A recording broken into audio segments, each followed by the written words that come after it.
Mga abe, may mga grupong sumisikat, may mga grupong nagiging bahagi ng pop culture, at yan ang Sex Bomb Girls. Nitong July 17, 2026, niyanig ng Sex Bomb Girls ang entablado ng The Great Canadian Casino Resort para sa kanilang Get Out concert tour sa Toronto.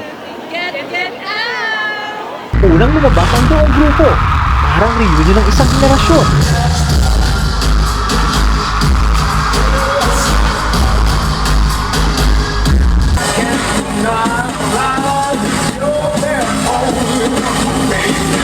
Napakaganda talaga dito at feel na feel ko ang surrounded. Grabe!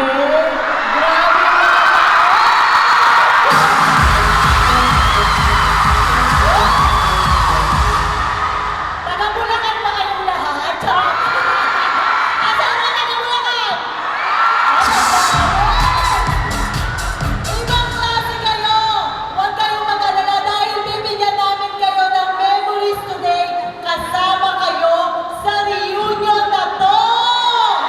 Kaya naman huwag na natin patagalin pa! Gusto niyo ba ng memories?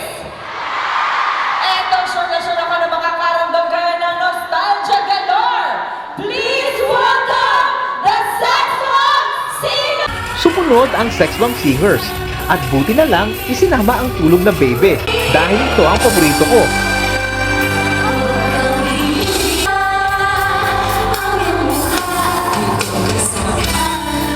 Patunay na hindi puro sayaw ang iniwan nilang alaala.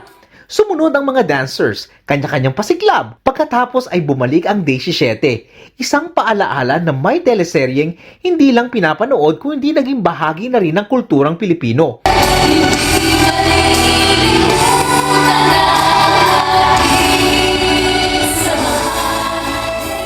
Pero alam ng lahat ang hinihintay. Nang tumugtog ang Bakit Papa at Spaghetti Song, wala ng audience. Lahat kasi kasali na.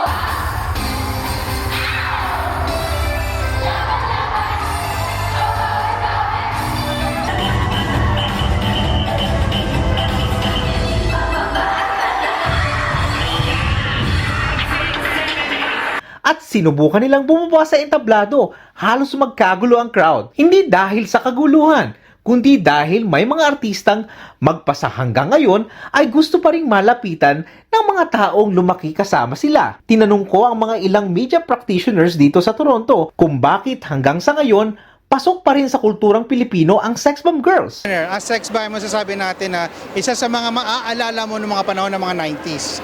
Diba? Kasi bawat panahon, tol, bawat panahon, meron dyan naiiwan na pangalan na talaga matatandaan ang lahat. So kung ako, batch 90s or batang 90s ako, forever na yon, batang 90s ako, lahat ng mga popular doon, hindi malalao sa akin. Ikaw, Coco?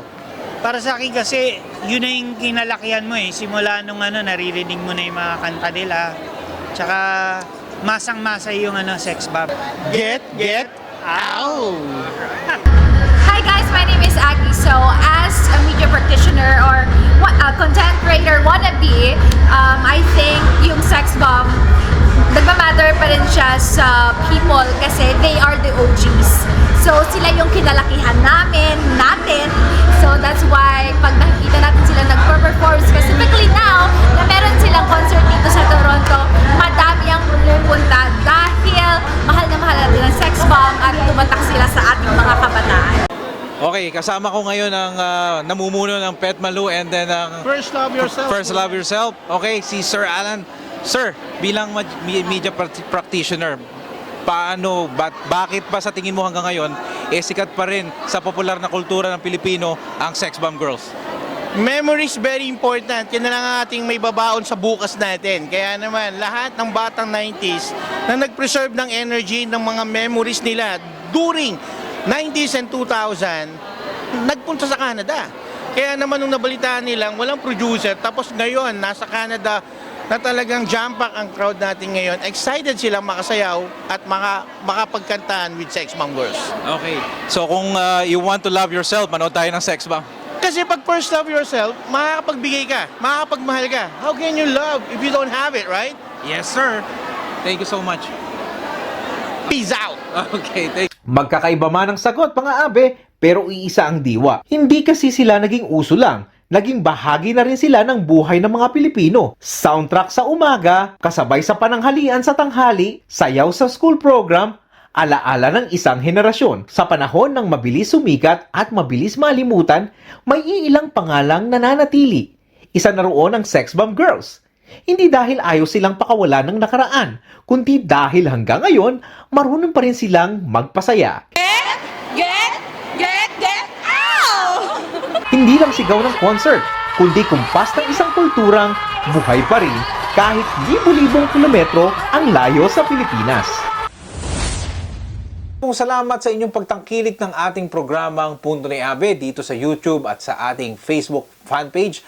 At bago po natin tapusin ang ating segment ngayon, bigyan nyo muna ako ng pagkakataon makapagpasalamat sa mga sumusunod sa nagbigay po sa atin ng pagkilala. Walang iba kung hindi ang YY Entertainment Productions, Northern Lights and Sanrillo Productions and Entertainment, at walang iba kung hindi ang Aptitude Entertainment at ang I Love.TV Entertainment sa pagkilala po sa inyong lingkod bilang kanilang media partners dito po sa naganap na concert dito sa Toronto ng Sex Bomb Get Out Concert Tour. At lalong-lalo na po, special mention po kay Sir Ralph Dogade, kay Ma'am Lovely at kay Ma'am May. Maraming salamat po. At syempre, sa lahat po ng team ng Sex Bomb Girls, no? At maraming salamat po sa pagbibigay sa amin dito ng magandang show at magandang entertainment. Mga abe, bihira, isang malaking karangalan po na nakikilala tayo sa community at ito po ay pinagmamalaki ko mga abe. Muli po, ako po ang inyong lingkod, Best Regards, Kuya JDL. Maraming salamat po.